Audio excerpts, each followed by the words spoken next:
good? What's good? It is Sam here, and today is day number 11, and we are going to go over what it's like first 11 days doing wholesaling for real estate in South Carolina. So, with that being said, if this is your first time here, what's good? My name is Sam, and for those of you who are returning, it is good to freaking see you. Don't forget to press that thumbs up button. It's your second time here, bro. Okay, so today is day number 11. I moved from Massachusetts to South Carolina to do wholesaling, and just a little bit of a recap what's happened in the first 11 days. I've set up I've gotten EIN, which is essentially a social security number for a business, set up the LLC. I've got a partner here who's my buddy, family friend for quite a long time, and I've been marketing, driving for dollars. I found a tax delinquent list for the county here, and we're going to start marketing to that tonight. But in the first 6 days, got a contract for purchasing a property. So essentially, wholesaling, you go and you find motivated sellers, and you offer to purchase the property, and then they'll sell it to you. Not all the time, but some of them will sell it to you. And then you turn around and you take that property and you sell it to an investor. So you don't actually have to have any capital or do anything, or it's just kind of like you're facilitating, like you're helping find a solution for the seller, and then you're helping to find a solution for the investor. The seller, for like in the case that I'm talking about, has family medical emergency that they need to get taken care of, and they just need to get out. They just want to get out. They just want to get out right away so that they can go. So, we've got that on the one hand, and then on the other hand, investors want to be able to take their capital meaning money, doesn't fucking do you dick unless you're actually using it. Unless your money is working for you, it is fucking pointless. Your money needs to be moved around and constantly used in order to make you more money. So investors want to use their money to make more money. So we need to find a good solution for the seller, and we want to find a good opportunity for the buyer. For those two things to come together, then you get a good deal, and then you get the delta between those two things there. So today, now that kind of brings us up to where we are today. This morning went through a bunch of cold calls with the list. So when you're driving for dollars, you collect addresses and then skip trace the addresses. Essentially, you use public information to find the data on the individuals, and you'd be like, hey, what's up? My name is Sam. I'm working with some investors in the area. Ever think about selling? No? Okay, get the fuck off the phone. Okay, cool, bye. And they will swear at you, or just be like, hey, I'm not fucking selling, I'm not interested, whatever the case might be. And then you get some that it's like, we got one the other day, and she's like, yeah, I've got a fucking pain in the ass renter in there. She's moving out on the 16th, and I just want to get rid of the property. So those, you find a solution for them. She just wants to get rid of the property. She's had a fucking pain in the butt renter in there, right? So that way, that has a issue that we can actually help solve. Some of them don't, right? Some of them do. And so the more you do outbound reach in terms of talking to people in general, the more opportunity you're going to find. So this morning was cold calls. Tonight, with the cold calls that were done, and sometimes you get one, and sometimes you get like 4 or 5 different phone numbers in terms of to reach out. So it will be a phone call, and then a text message, and then tonight I will actually be writing out postcards for the people that we've called and be like, hey bro, you interested in selling? Hey bro, you interested in selling? Hey bro, you interested in selling? Essentially along those lines. Something like, hi, my name is Sam, interested, I'm working with investors in the area who are interested in this property. Have you ever thought about selling? ? We purchase in cash. Excuse me. Text/call me, my name, and then my phone number, and then get some inbound calls this way. So that's happening tonight. A decent portion of the day today was taken up at the bank. So there's a business bank account set up now, and I applied for a business line of credit. So you can think of most people think of debt as bad, but debt's actually awesome. Debt is what's going to allow many, many, many people to get rich. But the society, like fucking poor people, will say that debt is bad, right? Like stupid debt is bad. I agree. If you use debt in an intelligent manner, it's leverage, and which, if you think about the two kind of basic leverages that you can pull, levers that you could pull. One is OPM, which is like other people's money, right? Like I get to borrow the bank's money. Interest rates are fucking phenomenal now because everybody's scared of this corona thing. So I get this money from the bank at a ridiculously low price that I can take the bank's money, other people's money, take that money to make money, right? So I pay the bank 5% or whatever I'm gonna have to pay them, and I can take that and make 60%, 160%, 400% over here and just pay the bank back. And that, it's a line of credit, so I can just do that over and over again. So that's for like $90,000. I should find out in the next couple days if that's approved. Once that gets approved, probably within 90 days or so, set it up at a different bank to see about getting another 100 grand. So the more money that I can use to make money, the faster I can make money, if that makes sense. So that's the first lever you can pull, is OPM. And then the other one is other people's time. So you can pay people to do things for you. And how I'm leveraging other people's time in this business already is hired somebody through Fiverr who does the skip tracing. So if I do the skip tracing for myself, it's a pain in the butt and it takes time that I don't want to spend on that. I'd rather spend my time on something that has a higher ROI associated with the activity, like talking to a buyer, talking to a seller.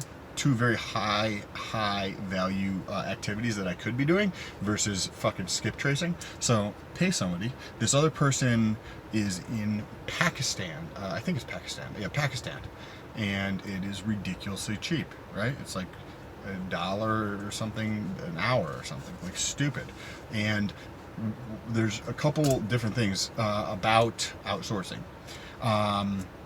If you think about outsourcing of the United States, if you have to pay somebody, say, $40 to find somebody who's like a good salesperson, like who is actually hungry, who actually wants to put in the work, who actually wants to get on the phone, somebody who's fucking incompetent, right?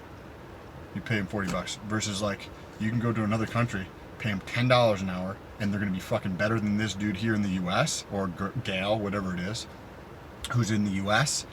and they're hungry as fuck. And $10 an hour is like, they're fucking making money. They're banking. So this way you get to help somebody out who making $10 an hour is like glorious heaven, right? Versus somebody over here who's, it's a fucking job and they make $40 an hour.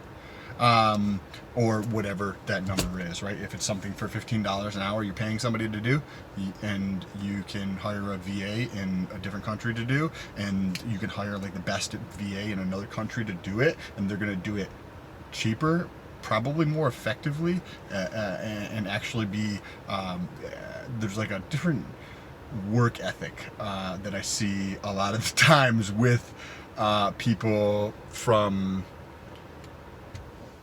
I think a lot of Americans are fucking lazy and they at least the ones that are talking a lot, they talk a lot and they don't actually take action to fucking do anything. And that leads me into the buyers. I'm getting a lot of interest. So you can leverage systems too, but the two primary things are leverage other people's money and other people's time.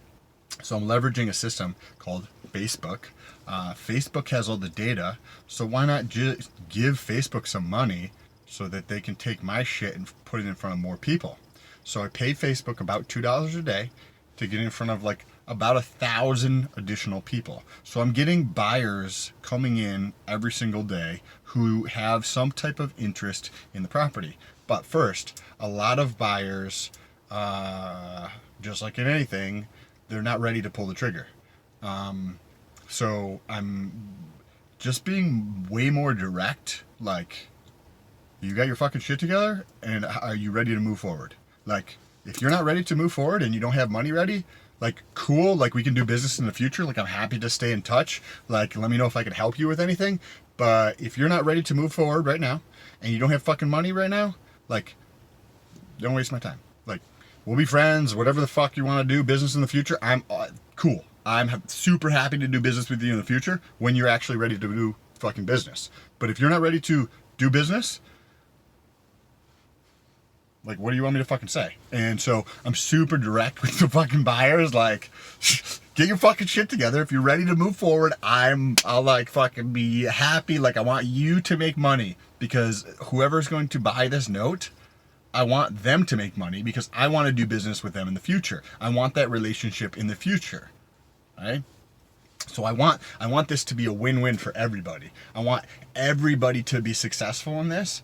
And I'm happy to help people who are fucking just like putzing around and not ready to like actually make decisions in their life. But I really want the people who are actually ready to pull the trigger, the people who are actually ready to fucking take action every day. And so I've got a very good lead that I will be meeting tomorrow morning. And this is the best lead that I've had so far. I've had a couple that are like, back and forth. But there was one that I spoke to today, and I will be meeting him tomorrow morning. He's ready to go. He's in Charlotte, in North Carolina, but I'm like a half hour away from there. And so he's ready to go. He's coming tomorrow morning to take a look at the property, and he can close in about 5 days, which is awesome. I want somebody who's ready to pull the trigger and who has fucking money. So this gentleman has both of those things. It appears on the phone, so we'll see how that proceeds. If you want to follow on, make sure to press that subscribe button wherever the fuck that is, and that bell notification so YouTube can notify you every time I post a video. Okay, let's move on to the next thing. I showed a property today to another gentleman, a very awesome dude. This is, I think, his first property that he might be getting into. So super nice guy, super awesome dude. And I think that we can probably do business together in the future. I'm not sure where he is in that spectrum of being able to pull the trigger. Like, I feel like he was much closer than a lot of the people that I've talked to, but I'm not sure he's like at the edge yet. Possibly I can help walk him along there through continue to build trust with him, because those are the type of people, the good people who want to take action and better their own lives every day. Those are the type of people like I would like to do business with, and that is the vibe that I got from him. So whether we do business on this deal or whether we do business on a future deal, I will continue to touch base with him. I put together a buyer's list of all the people that have reached out to me in regards to this property, so that next property, when that comes under contract, I already have people to just shoot that to before I even post it on Facebook and start advertising it on Facebook.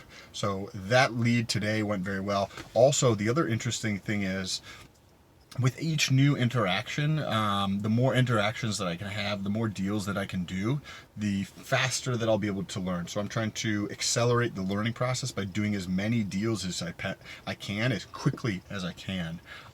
So I'm working with a wholesaler. It's called co-wholesaling. And what this is basically a JV with somebody else, so that we'll split the profit on it. So that is another one, and it's somebody from Instagram that I've known for a little while, back and forth over the last probably 2 years. So that is new information too, and they have their business up and going already. So he's been messaging. We've messaged back and forth about fitness stuff, and I knew that he was in this, so I reached out to him and, what's up, buddy? You want a JV? I'll give you 50% of the deal if we can. I want to get this shit closed so we can get on to the next deal. Boom. Get deal done, deal done, deal done. Because the more deals you can do, the faster you can learn, the more people you can meet, the more creativity and resourcefulness you can see how things are accomplished more quickly. And that, my friends, is way more valuable than the little bit of money you'll make from one individual deal. Now, the next thing here is combining two strategies. So there's a strategy called BRRRR by, I think who coined the phrase is Brandon from Bigger Pockets, which is a real estate website. And combining BRRRR with rent to own. So I'm just going to walk through a quick example that I did. Being the person that's closest to the consumer, right? Because I'm the one who's actually talking to people, or my company will be the people who are going to be the closest to finding the deals, is take those cherry picked deals, the best deals, I'll just buy for myself. And so just in this example, say get a property for $30,000, which is completely not unreasonable in this area here. Put $10K into it to renovate it so it looks nice. So it's all in for $40, and with that line of credit, using other people's money, the bank's money, right? And obviously before you do it, you check the ARV, which is the after repair value. So say the ARV on the low end is say $65,000. So you're all in for $40, and there's $25,000 of equity, right? So you go to the bank, be like, what's good? I want to refinance this property. So there's no loan on it. So the bank's, and if your bank doesn't do this, then just go to another one. That one doesn't do it, then just go to another one. So you just have to play that game, right, until you find somebody, a bank that's willing to do it, and you refinance for 80%, which shouldn't be that hard to do. It just depends on the bank. So you refinance for 80%, so that they don't have they'll give you 80% of the property value. So if the ARV is 65, 80% of that is $52,000. So what that does is you buy the property, you rehab the property, you rent the property out, you refinance the property, and then you repeat. That's the BRRRR strategy. Now combining that with the rent to own, I just walked through that process except for the renting out part. The renting out part, instead of renting it out as in like just rent it out on a monthly basis. So $52,000 monthly payment would probably be somewhere like $250, $350 in that range. So go through, rent out the property, but we would get in a rental area where it's like probably somewhere between $600 to $900 in terms of monthly rents, and do a rent to own with $5,000 to $10,000 up front. So how that would be structured, how I would structure this, is more than, and I'll keep you guys posted. So make sure you press that subscribe button. I'm fucking taking this somewhere. So if you guys want to follow along, press that subscribe button. So do a rent to own with $5,000 to $10,000 up front, meaning you pay $5,000 to $10,000 up front. You'll have a 24 to 36 months term, which you can get your finances together so that you can finance the property over the next 24, 36 months. That's depending on the term and what works for the person, right? And they'll pay $900 a month towards the rent of the property. So they're renting it while they're living there, and a portion of the rent is going to be going towards their down payment, right? So if at the 24-month mark, they're like, hey, we're ready to go. So that means they say if it was $200 a month, right? Say it was like $700 for the rent, and then $200 above that. So they're paying $900 a month. $200 a month is going towards the mortgage, right? Or towards their down payment if they get their shit together. And this way, they have 2 years or 3 years to be able to organize their financial life so that they can get a loan for the property. And during that time, we're getting additional $200 of cash flow every single month. And we get the cash up front. So say the average would be $7,500 that we'd get in the beginning, meaning somebody's going to do rent to own. To do rent to own, they pay a portion of that up front, $7,500, right? So we just went from $52,000 the bank gave us back, right? So we got our full $40,000 back. Remember, we bought the property for $30,000. We put in $10,000 for repairs, so we're all in for $40,000. We get all of that money back when we refinance the property, the $52,000 plus $12,000 of profit that we do not have to pay taxes on, because according to the IRS, the title did not change hands. So we got $12,000 profit plus all of our money back, and we own the property. We do a rent to own.